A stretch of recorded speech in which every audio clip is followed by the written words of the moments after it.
The first few cases of flu was reported just 2 weeks ago in Monroe County, and that number is expected to rise. But James Gilbert talked to an expert that says this will be nothing like last year's deadly season.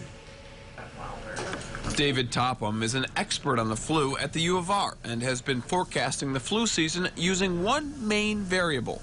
We base what we think is going to happen here on what happened in the southern hemisphere. So far, their season's been mild. There was relatively little of the H3 viruses that caused trouble last year. Locally, that trouble was 15 deaths in Monroe County.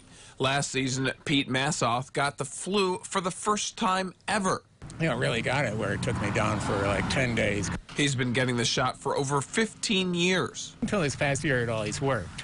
But, you know, I think it was a combination of it was a lot worse this year, everything else. His appointment is in the next few weeks. Mine was today. We're going to put this in your right arm because you're left-handed. It had been a few years, and I had my concerns. So there's no symptoms or anything like that? She says maybe a slight immune response. Relax. That's just the alcohol. Some alcohol rubbed in, then the shot. And that's it. Not bad. Doctors say more vaccines will mean less influenza, and this year Topham expects at least a 30% drop in cases of the virus. James Gilbert, News 8. Thank you, James. According to the CDC, national average for those that get the flu vaccines is about 50%, while the average for Rochester runs at about 70%.